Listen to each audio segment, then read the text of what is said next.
I just want to show it to you, this is the book I was talking about. Wow. See this thick book? Whoa. This book is called The Physics of Immortality.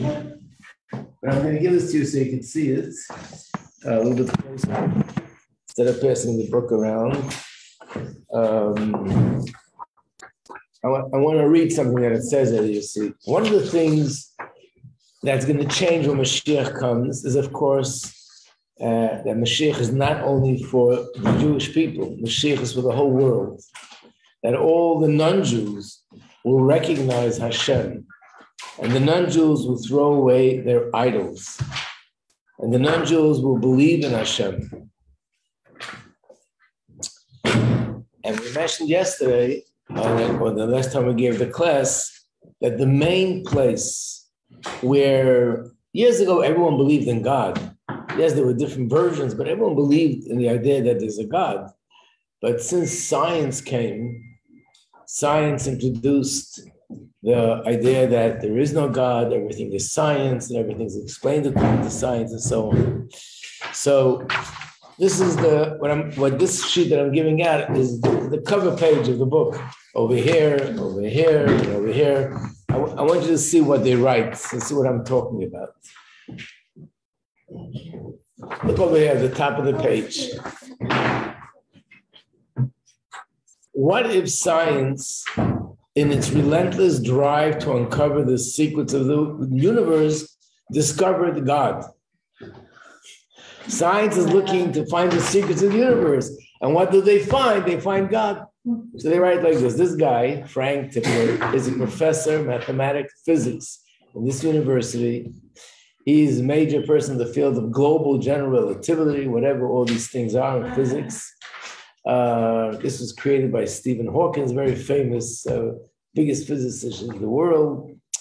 Like all modern scientists, Tipler was an atheist who gave little thought to questions of theology.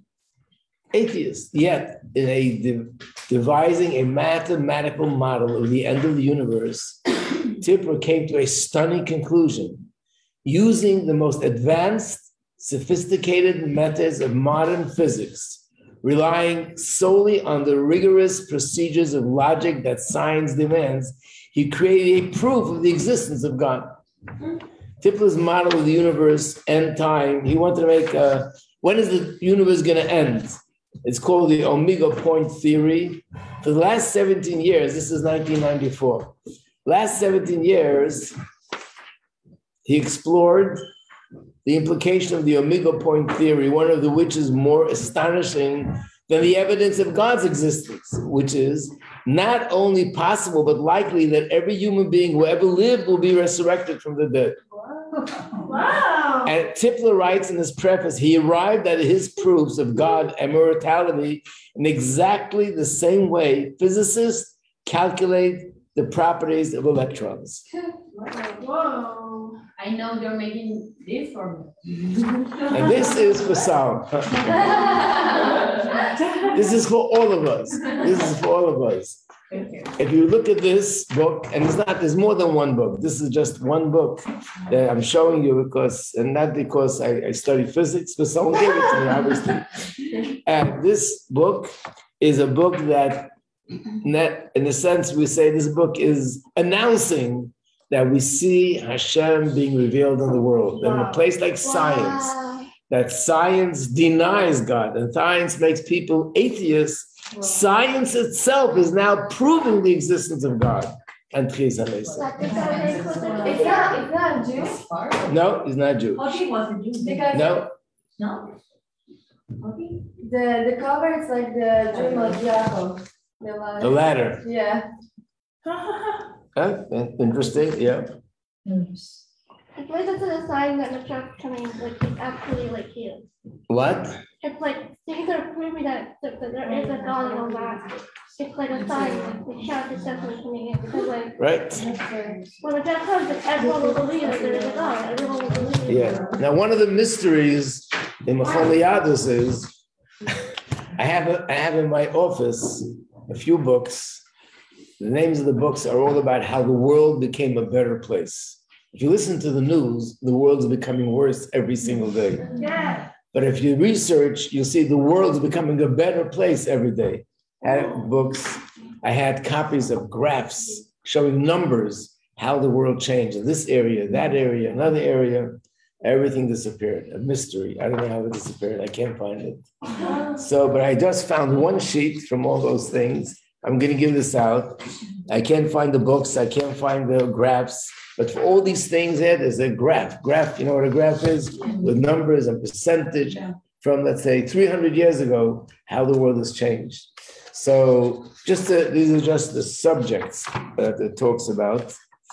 Here's one for you, Nero. And this is it for you.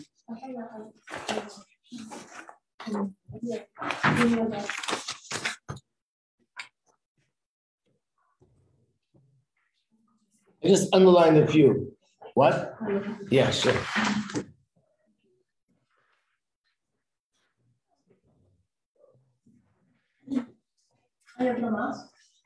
Right. So there's a book. These are all chapters in the book.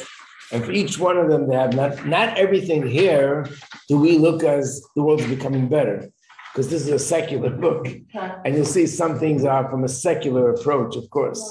But I underline those things that we all would agree is clear how the world is becoming better. Like number one is life expectancy. So if you look at, I remember in the map, like how a few hundred years ago, most people lived to what age? 40, 50, that was the average. And as years are going on, people are living longer and longer. And now we can say that probably how many people today that are in the 90s, 100, over 100 years old. One of our students I spoke to yesterday, she lives in Montreal. She told me every week she visits this lady, 105 years old. Her memory is sharp. She remembers everything from Poland, what happened. So, I mean, it's much more common today than ever, people in this age. And it's become more normal. That's number one. Child mortality. Would you believe that not that long ago, only 50% of children lived to the age of 5 years old? Because of poverty, because of infection, because of they didn't have. What was the percentage? 50%. Yeah. And now, how many years ago? The chart that I remember, I think it said maybe 150 years ago or 200 years ago. Then it became 40, then it became 30. Now it's I mean, 95, 96% of all children live a full life. And there was a time where every second child, unfortunately, didn't make it until past 5 years old. Maternal mortality in birth. Again, I don't remember the numbers, but years ago it was so common. We find even in halacha, so many halachas about a woman who was giving birth that she's in danger. And again, today, hardly the numbers, you can't compare the numbers. It's almost like nothing compared to the way it was years ago. Undernourishment, countries that you say people die because they're malnutrition, they don't have any food. Years ago, again, there were tens of thousands of people around the world that this happened to. And today, everything, probably if you go online and you want to look up a specific thing, you'll find a chart, a graph that'll give you the numbers. People that died from hunger, extreme poverty. How many countries had extreme poverty? Then they have wars. There was a time where 50% of the world was there were wars all the time going on between countries, and deaths as a result of wars. Yes, we hear stories now, but you can't compare this to the numbers years ago globally of wars and how many hundreds of, even just with Russia, for example, communism. They say that 20 million people died after communism with all the wars and everything. Now we have a war going on, crazy war between Russia and Ukraine. But other than that, the rest of the world, there are no wars. There's nothing like this happening. And then they go into numbers of homicide deaths and people that died from lightning, people die from natural disasters, like when there's a hurricane, when there is a earthquake, when there is a volcano. Years ago, they weren't prepared. When these things happen, a flood, let's say even these wildfires that we see now in Montreal, in Canada, if this would have been years ago, the damage is so much worse because they didn't have the technology to fight it. And cities were wiped out years ago from floods and from all these kind of things. And of course, when you talk about democracy versus the opposite, most countries in the world were not a democracy, not that long ago. And today is the other way around. Most countries in the world are a democracy. And there's just very few that have dictatorship, which means billions of people are living different today than they ever lived before. On the last page has numbers about education. How many people were educated years ago and how many people are educated today? Years ago, most of the people in the world were not educated. There were no schools. The only people that went to school were the elite, or people that came from wealthy parents, or people that came, from professional people, or people that came from, the upper class. But the average person was uneducated. In that sense, in the Jewish world, it was very different because in Torah and Judaism, it's a mitzvah to learn Torah and to educate. But I'm talking about secular education. It's only 150 or 200 years that every single person has the opportunity to go to school. There's public schools in all countries in the world, and you could study. So, there's more things here, little things, but this is just an example. If we look around, the world is becoming we see literally that the world is moving towards a situation where it's becoming, and like I said the other day about medicine, about health, there are today science magazines and scientific articles that talk about the fact that not in such a faraway future, people will be living for many, many more years because they hope to discover things in the genes that help aging. And they're on the way. They're not so far away from there. People today, unfortunately, they're talking today about genes that could regenerate and certain organs in the body can grow back. Unheard of, unimaginable years ago. Today they're working on these things. And unfortunately, someone that I know that her child had an infection, and the infection was going through the body. The child's life was in danger, and they had to unfortunately take off part of the leg. But today it's different than before. They put on a little child, like a 2-year-old, even younger. They put on something, the kid's growing with it. He's running around like any other kid. No one could see, he's wearing pants, no one could see. And the doctor said that you don't even know, in a number of years from now, they might have something that the foot can grow back. So we're seeing things that are unbelievable happening. These are all signs that has to do with Mashiach. Now, why am I saying it has to do with Mashiach? One of the first classes I gave this year, so those who weren't here surely didn't hear it. Those who were here had plenty of time to forget it. So I can say it again.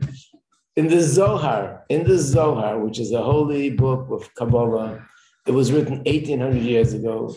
The Zohar says that it gives a year, in the year 5,600. Why does he say that number? Because in the Chumash it says that in the 600 year of Noach, there was a flood. And in the Chumash it says what happened by the flood, that all the well springs below opened up and all the water came up. And all the windows in the heaven opened up and the rain came down and the world was flooded, right? Yeah. So the Zohar says, and this is something everyone could read, and we have copies written hundreds of years ago. And in the Zohar says that in the year, this is alluding to that, in the year 5,600, we're going to see water from below and water from above making a flood in the world. And what does it mean? How do they explain that? Water represents wisdom. There'll be new wisdom in the world that was never known before, both in Torah, that's water from above, and secular wisdom, that's the water from below. So in Torah, these are the hidden secrets of Torah, Kabbalah, Hasidus, which began to be revealed in those years. And in the secular wisdom, this is all the scientific revolution, science, the things that we have today in science that were never known before. And as we see, one invention brings another invention. And this is the wisdom. And so that's understood. But the Zohar adds, and the fact that this wisdom will be revealed is a preparation for Mashiach. The wisdom from above and the wisdom from below. So when we see technology advancing, progressing, new things happening, which are just mind-blowing, these are all part of the process leading up to Mashiach. Yeah. But how say it? Progress. No. The water. Yeah. Yeah. Was it like punishment from God because He wanted to destroy the humanity? That water was a punishment on one hand, but it says on the other hand, the rain went for 40 days and 40 nights. Yeah. So the Zohar says a mikveh, which purifies a person, has to be 40 sar. That's the measurement. So the Zohar says that, yes, it was a punishment, but the water was, that Hashem could have done it any other way. Why did He make a flood? The purpose of the water was to purify the world from all the impurity that was going on in those days. So the water is actually something which that we see today. A mikveh is purifying. When we wake up in the morning, we wash our hands. Before we eat bread, we wash our hands. Water is something which has to do with purification. So basically, this whole thing was part of a process. So when we see technology advancing, you might think, we have brilliant people today. There was brilliant people years ago also. It's happening because Hashem wanted. In fact, someone made an interesting point. Most inventions, most discoveries came by mistake. Someone did something, and what is the story with electricity? He flew a kite and he felt something and he saw lightning hit, and he started to understand, thank you. He started to understand that there's something going on, and there was another mistake here. In other words, Hashem wanted it to be revealed, and you see, the Zohar gives a time when it's going to happen, which is exactly when things started to happen, which is a few hundred years ago, 200 years ago. So basically, when you hear in the news something exceptional in technology, in medicine that was never known before, this is another sign that Mashiach is coming, how the world is becoming more of a perfect place. I guarantee you that a few years ago, maybe even today, if you tell somebody Mashiach comes, people are going to live for hundreds of years, they would tell you you're crazy. But today, scientists are talking about people living for hundreds of years. What? No, I said, wow. Yeah. That the other day when the sky was all red and I was a little scary. And I was like, Shida, I'm afraid, like, this is the end of the world. I still have to get married, have kids. And she was like, no, so we don't believe in that. Mashiach's coming. So, yeah. Yeah. Who told you that? Shira told you? Yeah. I told them today that, well, her sister Rotem was here in the beginning of the year. No, Shida. Secretary. Oh, she's the secretary. I told the other Shira that her sister came because that's why the sky was changing. It was a big thing. So before you come, don't make it so drama so much. And you let us know in advance that you're coming, and we'll do it slowly, So another thing I want to show you is that when did the Rebbe begin saying that the world is now getting very close? It started in the year 5742. I want to show you this little chart. Okay, if you can give this out at that end, and if you don't mind, it's good to give this out at this end. Thank you. Wow.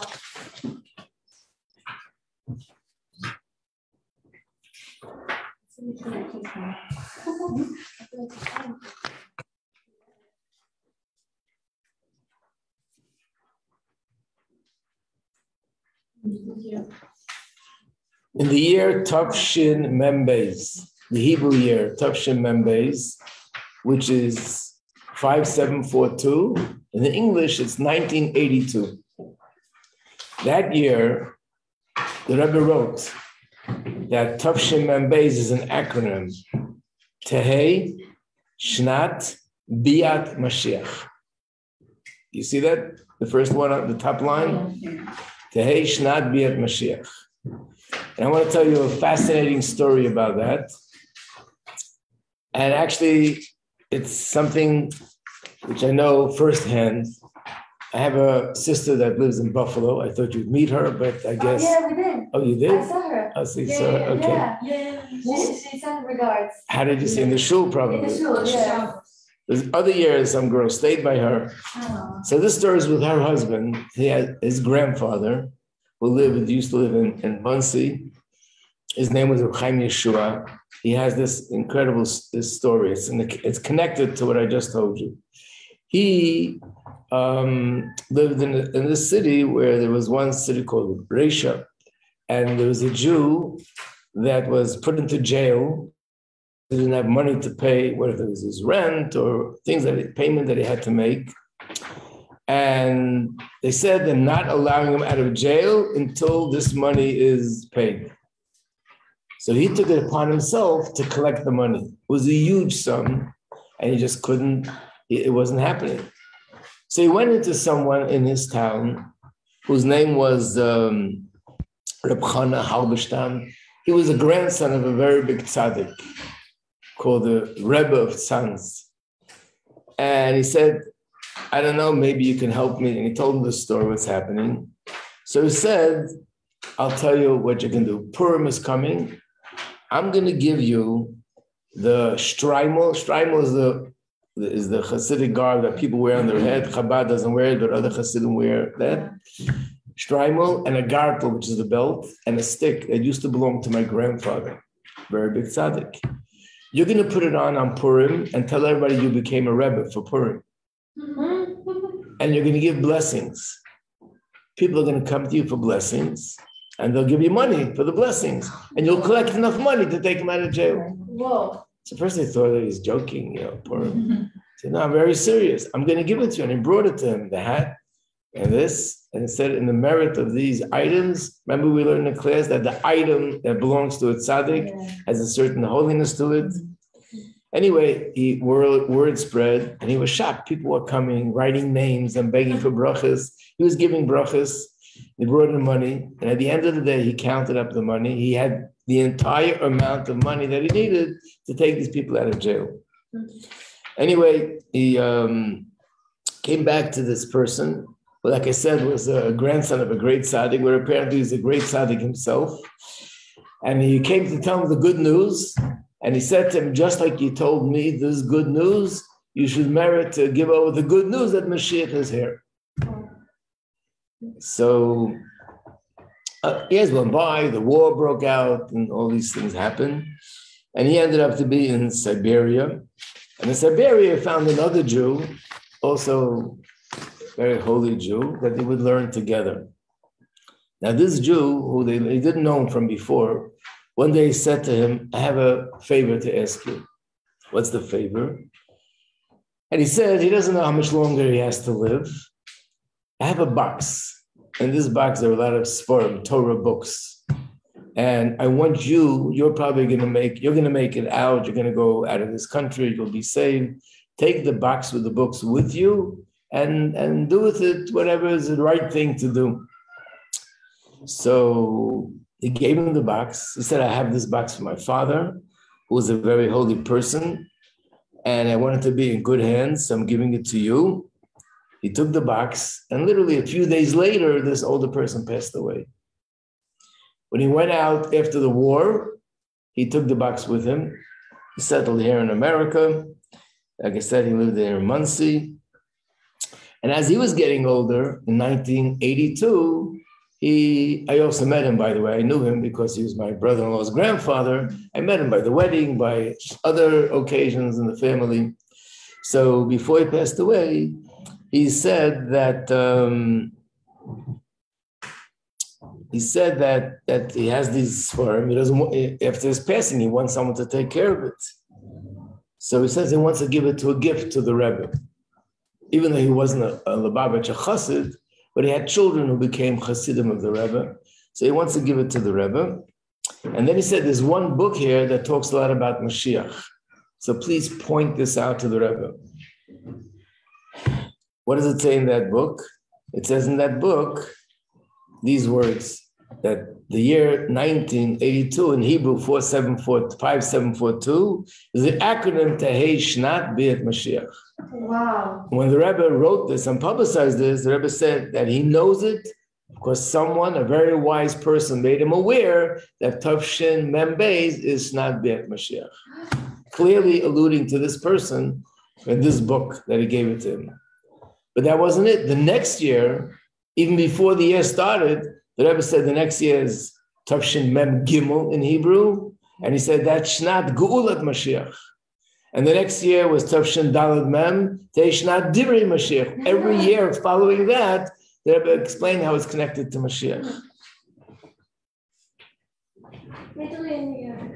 Wow. When this person was getting older, he had a granddaughter who was helping him, taking care of him.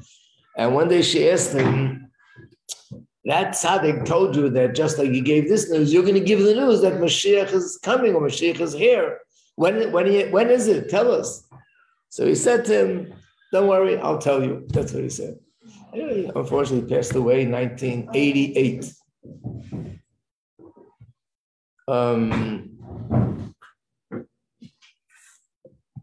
In Adar of 1992, he came to her in a dream, and he was dressed like it was a chag, like a yontif.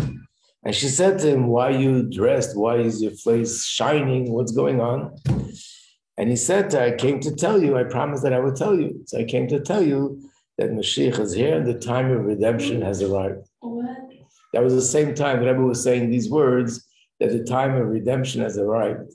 And with the Persian Gulf War, that this is the year that Mashiach will be revealed in the world. So that's the history behind this, that every year the Rebbe connected it to one of these acronyms. I mean, people continue it now, but what we're doing now is what we made up. This is what the Rebbe said. In other words, every year from that point on was moving forward toward Mashiach. And you notice a very strange thing. In 1986, there's nothing. The Rebbe skipped that year. We don't know why. I mean, I'm sure he could have thought of something with a Vav, but he didn't.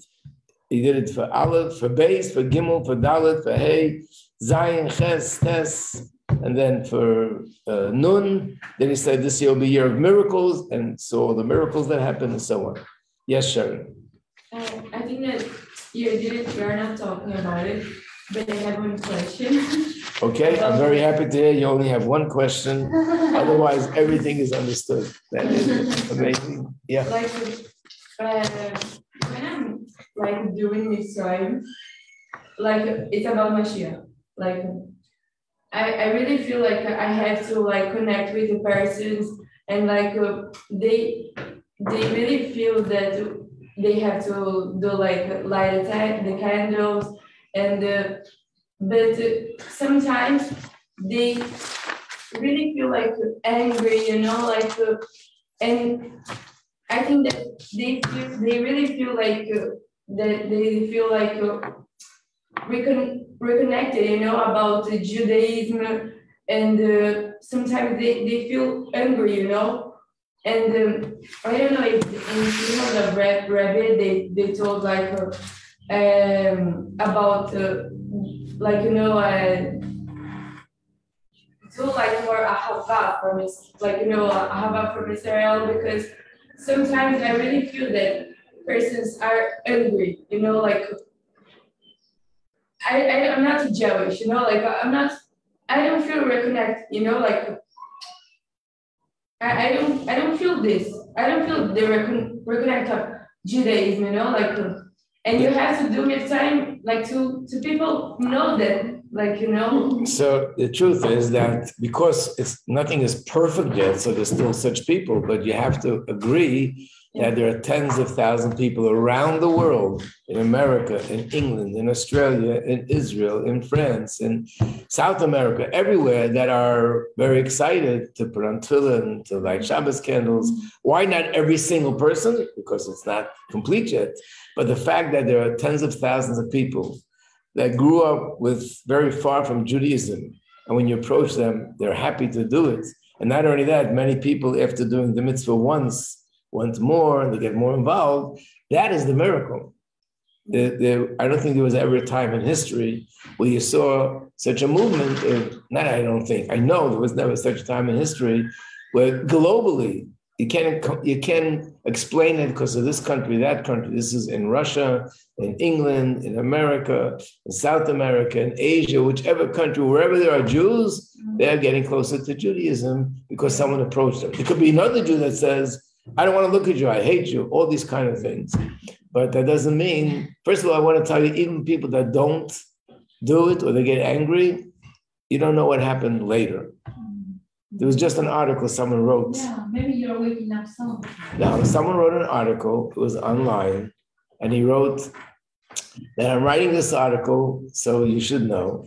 And he writes that the Bochum, he used to be religious, and he did mitzvot, and then he dropped everything. And one time, the boys approached him and said, would you like to put on film? He said, I did already. And they left. And then he felt guilty. Why did he say that? He was lying. So he went home and he put on the film. No, he told them, I don't want to. And he was angry, like you said. But then he said to himself, why was I so angry? What did I want from them? Yeah. He felt so guilty that when he went home, he pulled out his film. He blew off the dust and he put on the film. And he said that from that day on, he never stopped putting on film. Wow. And then from that, he went to start davening. And then he went to Shabbat. And now he keeps all the mitzvot. And he says, the boy that I said no has no idea. I don't know who he is. Yeah. He doesn't know who I am. He saw me one time. Wow. But that's what happened when you say no. Wow. What happens when you say yes? We don't even begin to know what goes on. Wow. So not even when they're angry, you don't know what's really going on inside. Yeah. Yes, so. No, this that you say, because for sure, I think it's because something wakes up Inside. Yeah. But you say he felt guilty. So I think he's doing because the guilty, not because yesterday, for example, I went to Williamsburg and I saw like a synagogue. Right. Sad man. I mean, I didn't come inside. I saw it from outside. And say like, no, guilty, like the word like guilty, like sad man. And I was like, okay, I think how about we don't do the things from the Guilty, right. But this what you're saying is like he's doing from the guilt. Yeah, but I want to tell you a little secret. I don't know anybody on this planet Earth that's going to make 180-degree changes in his life because they feel guilty. The guilty is the trigger. That's what started him thinking. Yeah. But once he started to think, he realized that this is really the way his father was, this is the way his grandfather was, this is the way he was when he was a child. And then he thinks, why did I drop it? Because of this reason, that reason. And he feels that he wants to go back to it. So what triggered it was guilty. But there's something more going on beyond. If it were guilt alone, he wouldn't just do all these things. Stop working on Shabbos. Stop eating all the food that he loves. Stop all the relationships that he's involved. Stop all the fun that he's having. He wouldn't do that just for guilt. But the guilt, it just starts him off.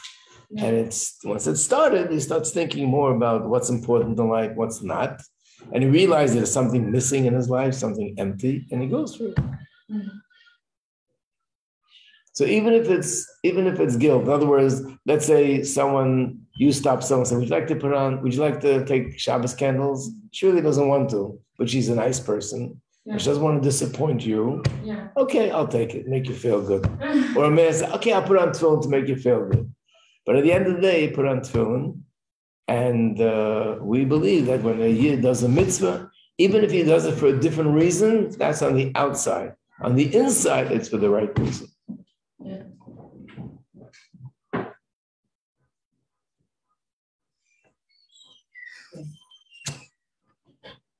So just like from 1982 to 1992, the Rebbe constantly was describing how the world is moving closer and closer to Mashiach.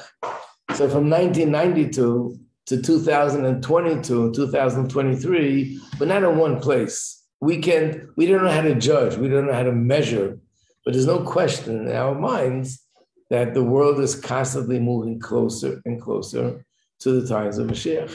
And when it happens, actually there's a pasuk where it says that suddenly Mashiach will appear. In other words, it doesn't mean that we'll be able to track and see he's coming closer, closer, closer, closer, then he comes in through the door. No matter when it happens, it's going to be a surprise to us. And until it happens, the world will still be not in a perfect place. So there's one more thing which I want to answer, one more question, and we'll end with this. And again, I remember talking about this in the beginning of the year, but you had enough time to forget it, so we can do it again. And that is, so how does it make sense at the end of the day that because Mashiach is coming, so many great things are happening, and because Mashiach is coming, some really bad things are happening? So there's a mashal that a certain Hasidic Rebbe gave.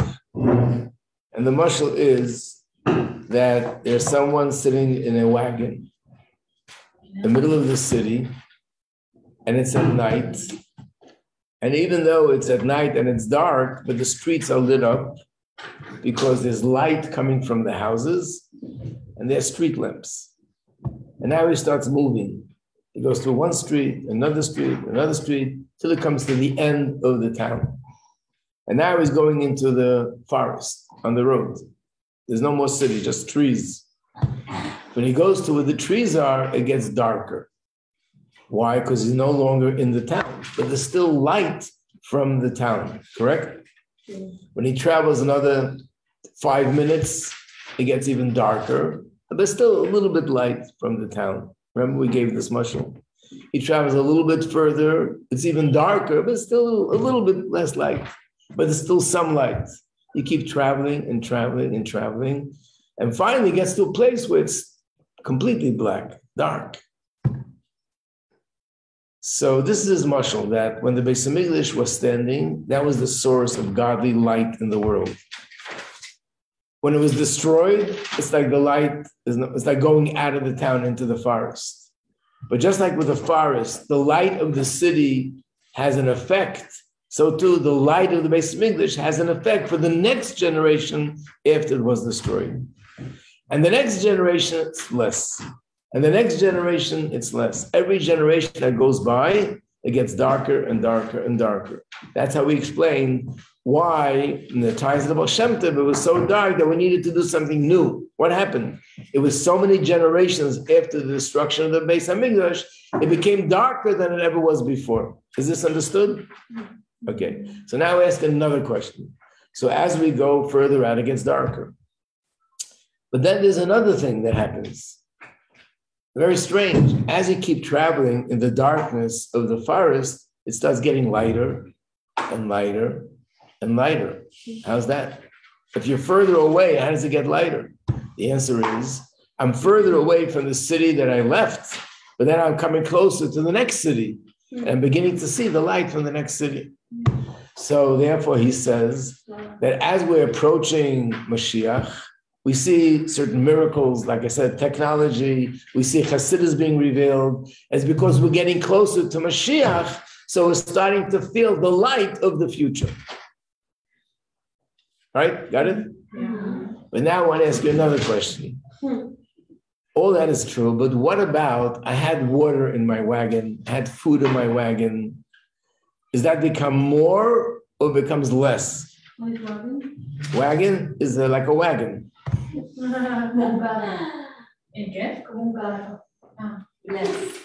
I'm on my wagon, I'm traveling, and we said before it was darker, now it's getting lighter, it's good news. But there's some things that are getting less. I'm giving you an example. The food that I had is getting less. The drinks that I'm traveling for a few hours, the drinks are getting less. Am I getting more tired? Yes. So how could it be? On one hand, it's getting lighter and lighter. On the other hand, I'm more tired. I have no food. I have no drinks. So the answer is, both are true. Because I left that city a long time ago, That's why I'm more tired. That's why I have less food. But because I'm approaching the new city, so there's more light, which means in some ways we see how it's getting better. In some ways it's getting worse because we're further away. Same thing spiritually. In some ways the world is getting better than it ever was because we're getting closer to Mashiach. And in other ways, there's certain things in the world that are getting worse because we're even further away from the Beis HaMikdash. Before it was 1,500 years from the destruction. Now it's 2,000 years from the destruction. And every year that goes by, it gets darker and darker. And every year that goes by, it gets lighter and lighter, both together at the same time. So that's the answer. How could it be both? That we see good things and we say, oh, that's because Mashiach. Then we see negative things and oh, that's because Mashiach. Because both are true. As we get closer to Mashiach, we'll see good things. As we get further away from Beis HaMikdash, we see the negative. Okay, maybe we'll have a chance next week to continue. But if you have any questions that you're left with on Mashiach, ask them before Mashiach comes, because then there won't be any more advantage. Okay. Shabbat Shalom. Thank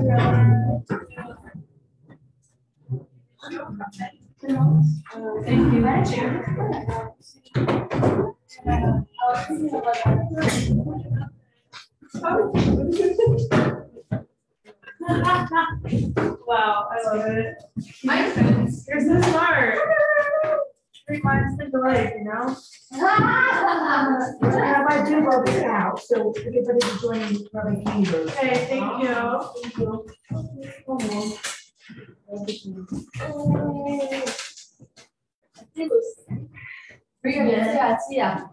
Girlie.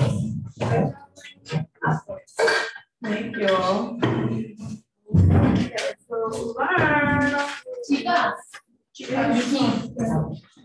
Yo estoy poniendo trabajo con las filas de 6:30 a 8:30 el domingo a la noche. Si yo no llego a poder, ¿vos puedes? Porque voy a un evento en la ciudad.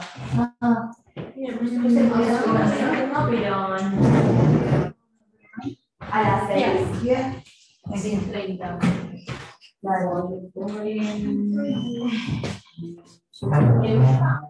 you okay? Yeah, just took medicine that makes me sleep. What do you feel? I just want to sleep today. Okay.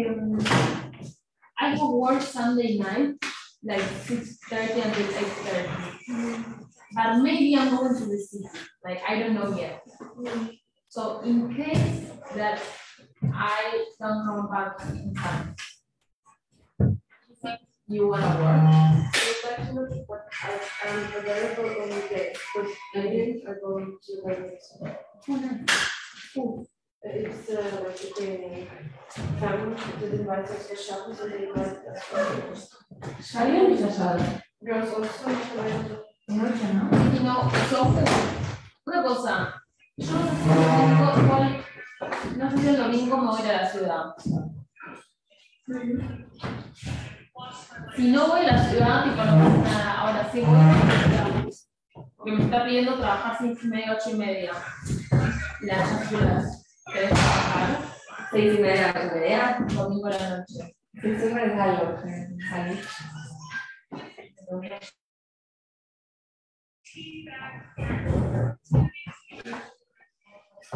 Me pasa que eso es como poco tiempo, lo que siento. ¿Qué cosa? Es una mañana. Claro. ¿Y puedes decir cuál es?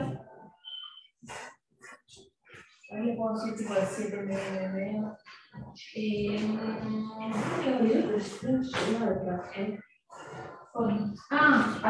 Vamos a trabajar como a las 8:30. ¿Hoy trabajamos yo? No sé, le escribí, me dijo que estaba a las 4. Pero puedo venir lo que es de ella.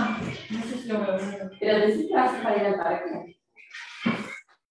¿Cómo que al parque? No creo, vamos. A ver al museo. Seguro al museo. Pero que realmente como que ¿Recuerdas este libro? ¿te recuerdas? Sí,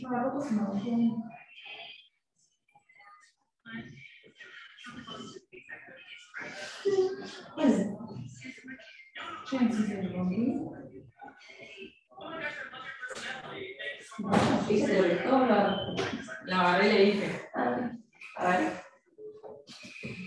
¿Viste ya? Lo tengo, ahora ya no.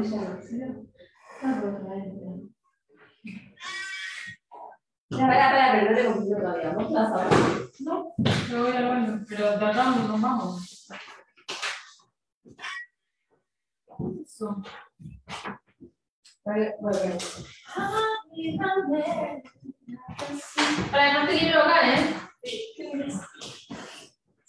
All the way from here.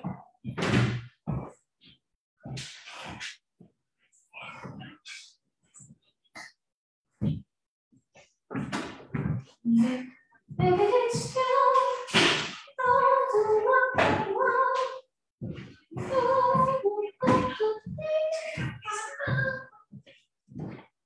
the bar.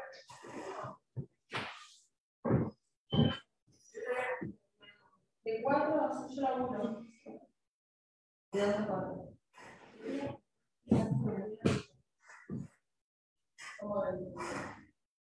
Entonces, cerrar la puerta. Bueno, empezamos porque se va a abrir la puerta.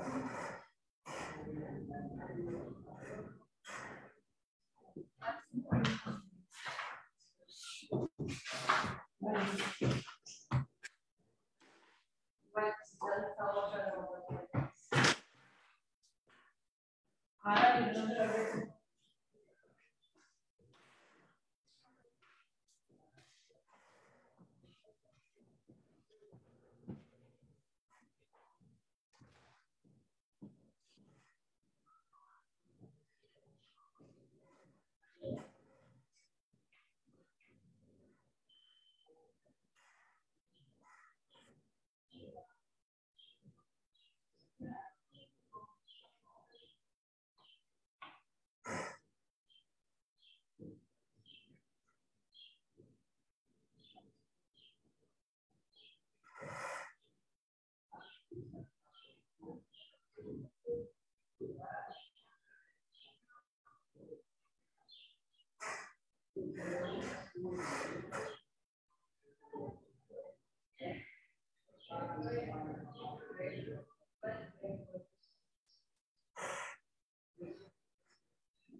Olha, acabou a aula?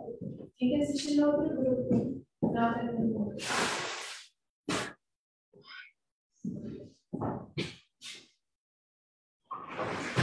Vai no almoço. O que é isso? Caraca, você tá ostentando moeda, hein? Não, acho que não, porque aqui é um centavo de dólar. Você sabe quanto vale essa moeda aqui? Porque essa daqui eu sei. Eu sei que os quartos são tipo $1. Tipo, $1 não. Quanto 4 quarter é $1. Não, isso eu sei, mas.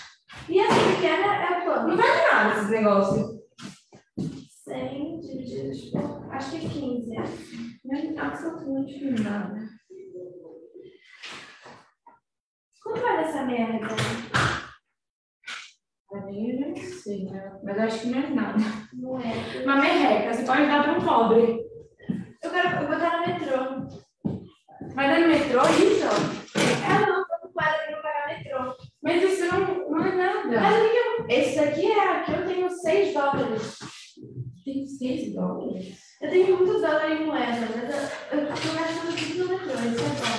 Ó, essa daqui é 50 centavos? Não, essa aqui não é 50 centavos. Não, viu? O filho de sacola, jogar a sacoleira. Gente, como é que eu vou saber quanto vale a porra dele aí, entendeu?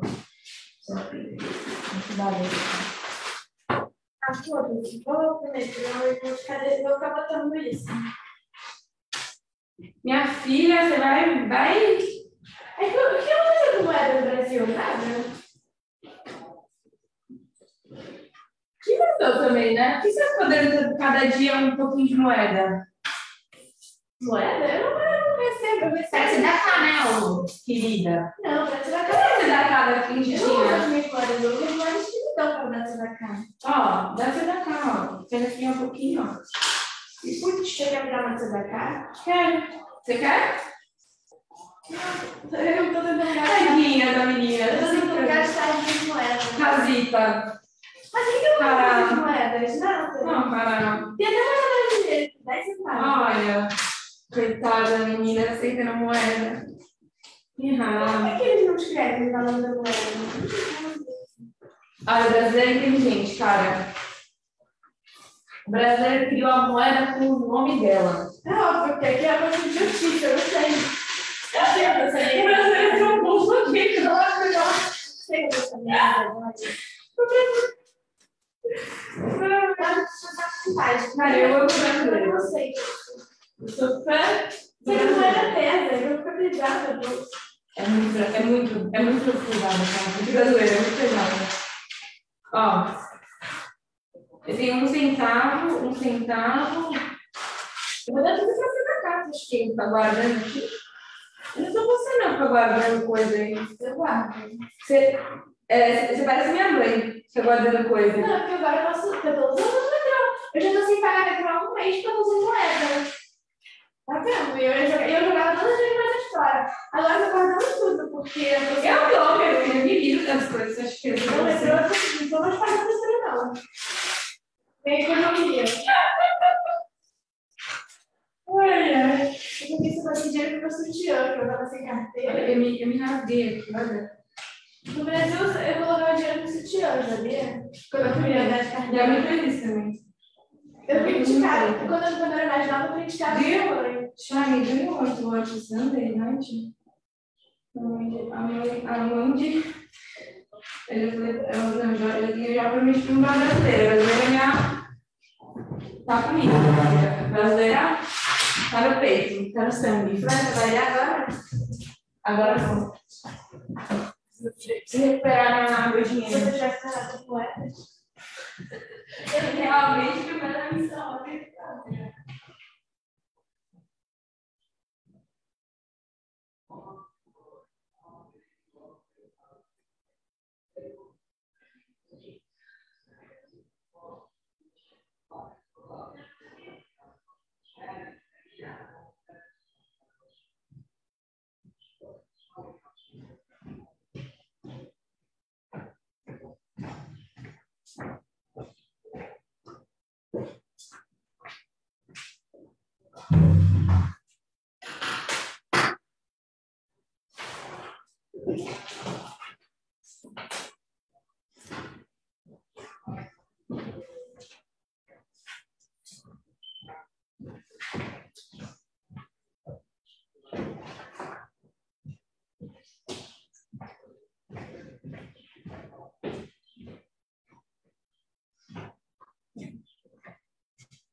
Bom, deixa eu colocar de tabaquinho e a noite da planta tem um lugar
to work? Yeah, soon. Nice. How about you? Will you soon to work? You know, I don't want to. You know, how like I turn like a power nap because. Oh, yeah, I'm tired too. Yeah. Yeah. You find a thought. I did actually brush up. I'm really good nails. Is it Sean? Send me something dead, so BH. Bye. Sean's out. Nice. Right? Right. See you later. See you.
Hey. Oh. On Monday, I need to take all of those notes. It's like the whole school class. I'm bringing it to Montreal. Cool. Good job, guys. Good job. Thank you.